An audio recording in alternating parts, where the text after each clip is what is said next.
My dear friends, Mark chapter 6 from verse 1 to 6 is the gospel passage, and it recounts the ministry of Jesus in his native town of Nazareth and the apparent rejection from his own people. The theme is familiarity, the biggest of all illusions. It is my hope to stress how a lot of good things can pass us by due to familiarity. Familiarity we know breeds contempt. Jesus had performed miraculous deeds outside of his hometown. The last two before entering Nazareth were the healing of the woman with the flow of blood and the raising up of Jairus' daughter back to life. Now Jesus goes to his own people for them to also benefit from his ministry. But what happened? The passage says, as he taught in their synagogue, the people were amazed due to the wisdom of his teaching and the power to heal and to cast out demons. They wondered, where did he get all these? And then asked, is he not the carpenter, the son of Mary?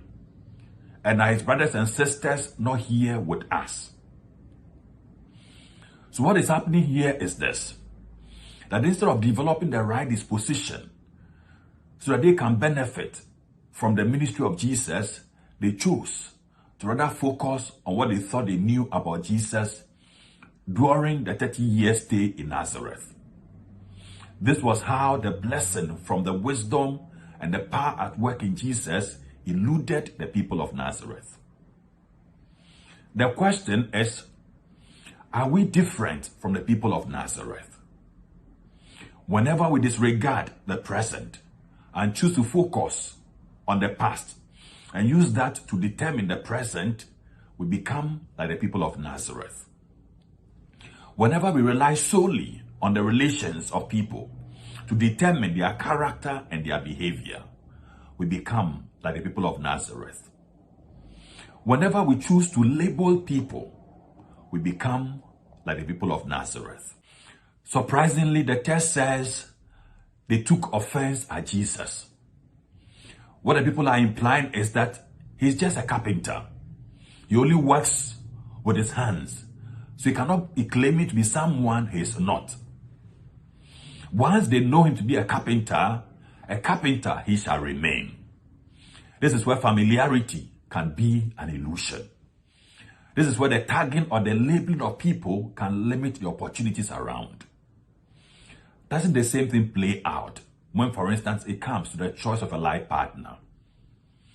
We deceive ourselves into thinking and believing that we know everything there is to know about the person. The point being made here is that our so-called knowledge can deceive us and good things can pass us by. Jesus made a profound statement that a prophet is without honor except in his own town and among his own people. This should be a good reminder, because oftentimes our familiarity with the people around can prevent us from appreciating what they have to offer. Our familiarity with the people around can make us look down upon them, and that's how opportunities can elude us.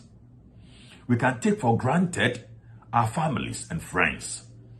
We can also take for granted our neighbors and a host of others. This is what led to their lack of faith. As a result, as the passage says, only a few people were healed. This is the tragedy of unbelief. Do we know that more often than not, the solution to the problems we face is already around, but because of the lack of appreciation or the contempt we have for the opportunities around, we are unable to access it? The prophets are within our families. The prophets are in our homes. The prophets are in our circle of friends. The prophets are within our churches. We only need the eye of faith to appreciate what we already have, and we shall have our breakthrough. May God bless you. Amen.